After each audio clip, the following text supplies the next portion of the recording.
की घड़ियां अपने विश्व में चल रही हैं। दुख रात्रि के समान और सुख ये दिन के समान होते हैं। रात्रि भयावह होती है, काली होती है और दिन में प्रकाश रहता है, तो दिन ही सुख कहे गए हैं। रात दुख के समान है, अगर ऐसा कहते हैं तो भी नहीं, दोनों को सम कहा गया है। जितना दिन में हमें उतना रात में भी हमें बराबर सम देखने की जरूरत है।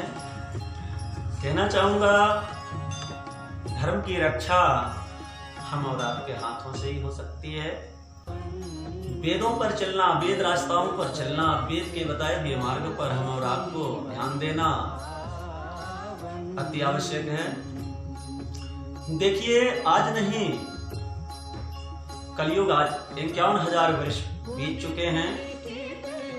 इसके पहले आत्मदेव, धुंधली, गोकर्ण और धुंधकारी की कथा हमने कहा था। आज उसी कथा को पूर्ण करना चाहते हैं और इसी कथा के साथ अमृतमय ये वाणी आप तक पहुंचाना चाहते हैं, क्योंकि श्रीमद् भागवत महापुराण की कथा अगर कानों तक पहुंच रही हैं तो ये अमृत है, निश्चित अमृत है। अगर प्रेम पूर्वक जो भी श्रद्धालु श्रद्धा भक्ति के साथ अपने धर्म कर्म को मानते हुए अगर ये कथा का रसास्वादन कर रहे हैं तो निश्चित ये कोरोना काल में नहीं छू सकता। उनकी रक्षा श्री राम जी ये अमृत कथा के माध्यम से ही अवश्य अमर करेंगे। अकाल मौत किसी का नहीं होगा। देखिए, गोकर्ण जी गाय से पैदा हुए थे, संत की दुआ दी हुई आत्मदेव ब्राह्मण के हाथ में, और धुंधकारी धुंधली के बहन का बालक धुंधली का पुत्र बन के कितना अत्याचार किए, माता को पिता को तड़पा तड़पा करके कुएं में मां को कूद के मरना ही बता चुका हूं। पिताजी गले में रस्सी लेके झूले। उन्होंने 5 पत्नियों को अपने घर में बुला करके उनके साथ सारी संपदा अपने माता पिता का खिलाने लगे, पहनाने लगे, आनंद में रहने लगे। गोकर्ण जी तीर्थ स्थलों में ही थे। जब गोकर्ण जी को आभास हुआ, भाई धुंधकारी ये कथा बता चुका हूं, 5 मिलकर के धुंधकारी की विदाई करती हैं और अपने भी फूट जाती हैं। गोकर्ण जी को जब ये कथा वहां अचानक आभास होता है कि मेरे माता पिता और भाई की भी मृत्यु हो गई है, वो गया जी में जाकर के वेद रीत के अनुसार माता पिता भाई का पिंडदान करते हैं। पिंडदान करके वो हरिद्वार आ जाते हैं। 2-4 साल बीत जाते हैं। उन्हें अचानक याद आता है जन्मभूमि देखने का अभिलाषा जाहिर होता है। अपनी जन्मभूमि देखने के लिए गोकर्ण जी महाराज जब चलते हैं तो अपने जन्मभूमि में 12 बजे की घड़ी, रात के समय, जब कृष्ण भगवान का 12 बजे रात की घड़ी के ही समय जन्म कहा गया है, उसी समय गोकर्ण जी अपने जन्मभूमि पर पहुंचे। गांव सब सो गए थे, गांव के भक्त लोग। गोकर्ण जी ने सोचा अब 4 घंटे में 4 बज जाएंगे, अब गांव के लोगों को क्यों जगाऊं, अब 4 घंटे ऐसे बिता लेता हूं। जब गोकर्ण जी अपना आसन चद्दर डाल के जैसे ही बैठते हैं कि विश्राम कर लो, तो भाई धुंधकारी माता पिता को कष्ट दिया था। गया में गोकर्ण जी जाकर उसके नाम वेद रीत से पिंडदान किए थे, पर वो माँ बाप को दुख देने वाला प्रेत बन गया था। गया में भी पिंडदान करने से उसकी मुक्ति नहीं हुई थी। गोकर्ण जी के सामने आया, अनंत रूप, भयानक भयावह रूप लेकर के आता है। गोकर्ण जी सोचते हैं क्या हो गया, ये है कौन? आवाज लगाते हैं, कुछ बोलता नहीं है। जब अपने कमंडल का जल हाथ पर लेकर 12 अक्षर मंत्र पढ़ते हुए छींटा लगाते हैं, रोना शुरू कर देता है। कहता है भैया गोकर्ण भैया, हम आपके भाई धुंधकारी ये प्रेत बना हूं भैया, उद्धार करें। गोकर्ण जी को बड़ा विस्मय हुआ कि राम के राज्य में फाल्गु गया में दूध की नदी बहती थी, जहां राम ने स्वयं अपने हाथों से मां सिया के साथ सिया शक्ति मैया को लेकर अपने पिता का पिंडदान किए थे। हमने उस पावन भूमि पर फाल्गु नदी में जाकर माता पिता और भाई धुंधकारी के नाम पिंडदान किए। अभी तो उद्धार नहीं हुए, अब दूसरा क्या रास्ता उपाय है मुझसे नहीं सूझ रहा है। जब गया में पिंडदान किए, जहां राम प्रभु ने अपने पिताजी का पिंडदान किए, जाके दूध की नदी दे रही थी फाल्गु, वहां हम जाकर के आपका पिंडदान किए, अभी भी आप उद्धार नहीं हुए। अभी आप जहां प्रेत योनि में जहां रहते हो वहां चले जाओ अपने समाज में। अब सवेरा होते हुए जैसे सुबह होगा सूर्य भगवान हमारे आ जाएंगे, जैसे ही वो आएंगे उनसे प्रार्थना करूंगा, अगर वो रास्ता बताते हैं तो भाई धुंधकारी वचन देता हूं उद्धार करूंगा। धुंधकारी अपने प्रेत सभा में चला गया। गोकर्ण जी बैठे आश्रम लगाए, सुबेरा कर दिए। सूर्य भगवान उदय हो रहे हैं। इनका यही प्रार्थना है कि हे सूर्यदेव महाराज, आप सुबह से शाम सबको देखते हैं, आप मुझे कोई ऐसा अवश्य उपाय बताइए, रास्ता बताइए कि भाई धुंधकारी का मैं उद्धार कर सकूं। सूर्य भगवान ने आकाशवाणी के द्वारा बताए कि गोकर्ण जी एक रास्ता है। बोले बताएं प्रभु। बोले पहले 14 तोला सोना लाए, सोना 14 तोला सोना, 8 तोले का सिंहासन और 6 तोले का राधा कृष्ण की मूर्ति बनाकर 8 तोले सोने के सिंहासन पर प्राण प्रतिष्ठा कराएं। फिर श्रीमद् भागवत जी की प्राण प्रतिष्ठा हो। गोकर्ण जी आप स्वयं व्यास हो, कथा वक्ता हो, और एक कोई ब्राह्मण श्रोता हो।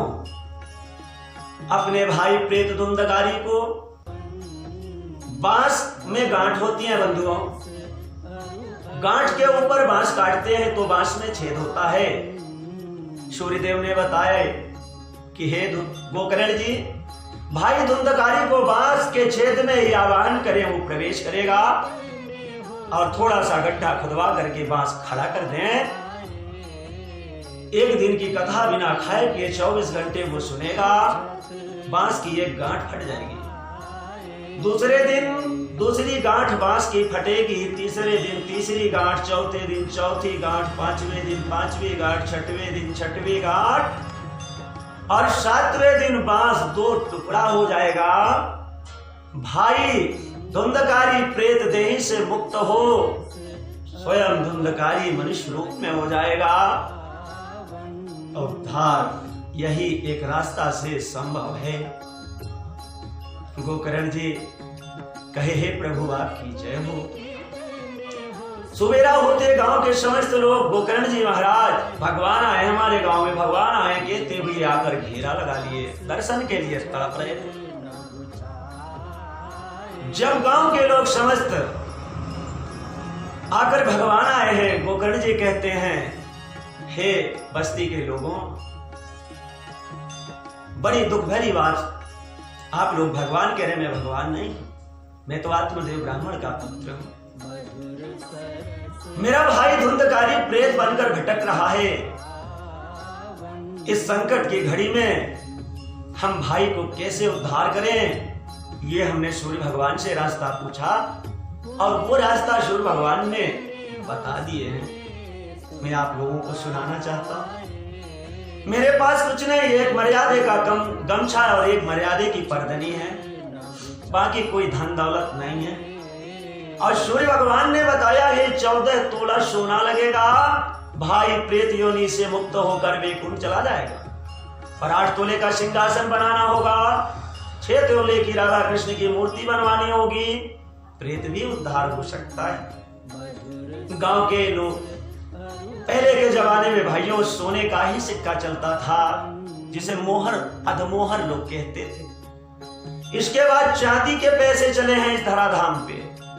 आज हम और आप सब कागज के नोट देख रहे हैं, लेकिन महात्मा गांधी जी ने अपने देश में वो छाप छोड़ी है। हर नोट पे हम और आप उनके दर्शन कर रहे हैं। उन्होंने क्या कहा है? हमारे भारत भूमि पर अहिंसा परमो धर्म, किसी भी जीव की हत्या हो गए नहीं होनी चाहिए, ये मेरा धर्म कहता है। आज उनका नोट में हम और आप फोटो देखते हुए माथे चढ़ाते हैं बंधुओं, पर क्या अहिंसा परमो धर्म उन्होंने जब कहा था, क्या उस वचन पर हम और आप सम्मान कर रहे हैं? हम और आपको वचन पर सम्मान करने की जरूरत है।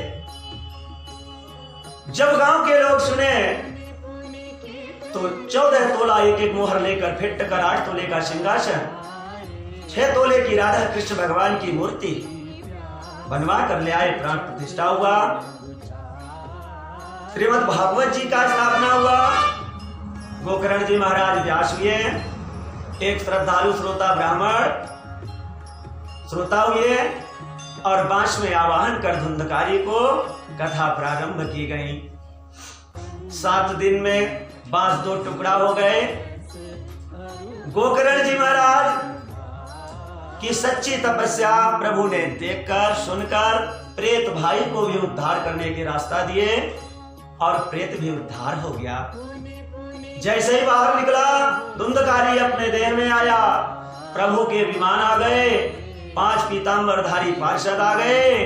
धुंधकारी, ये विमान पर बैठिए, वैकुंठ चलिए, विमान पर बैठ करके वैकुंठ चलिए।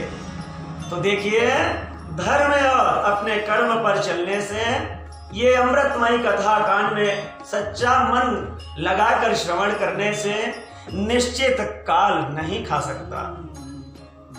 काल उसी को खाता है जो कर्म चंडाल का करता है। नहीं महाकाल रक्षा करते हैं, काल भक्तों को नहीं सताता। यही आप सबको आज 2 वाणियों में ये अमृत आप सब तक पहुंचा रहा हूं। और जिन भाई, जिन माता, जिन बहनों के बच्चों के कानों में ये कथा अमृत पहुंचेंगे, अवश्य उनको काल नहीं खाएगा। इसके साक्षी में धरती सूर्य है, हमारे 4 वेद 6 7 18 पुराण रामायण है, हमारे प्रभु ब्रह्मा विष्णु शिव, हमारी शक्ति और श्री गणेश जी साक्षी में है। इसलिए ये अमृत कथा है। यही कथा सुन करके इंसान यहाँ तो परम सुख शांति पाते ही हैं, अंत में भी मोक्ष की सीढ़ी अपने हाथों से पकड़ते हुए वैकुंठ जाकर के परम विश्राम पाते हैं। अपने ये जन्म और मरण के फेरों से छुट्टी पा जाते हैं। ये मानव देही मोक्ष की सीढ़ी है। अगर इस देह से हम और आप अपने सीढ़ी को नहीं पाए, तो यहाँ काम क्रोध मद लोभ, ये जो 4 शत्रु हैं, नशा हैं, इनके पाले अगर पड़े रहेंगे तो निश्चित गति अंत में नरक होती है। इसलिए बंधुओं, धन की गतियां 3 हैं, दान, भोग और नाश। प्रथम गति दान है, जो यहाँ और परम धाम में भी परम कल्याण करती हैं। दूसरा भोग का मतलब खा खिला लें, नहीं तन ही अपना नहीं है, क्योंकि ये संसार एक चिड़िया जैसा बसेरा है। बस इतना ही कहना चाहूंगा और आज यहीं पे अपनी कथा विराम करूंगा। समस्त श्रद्धालुओं से जय श्री राम।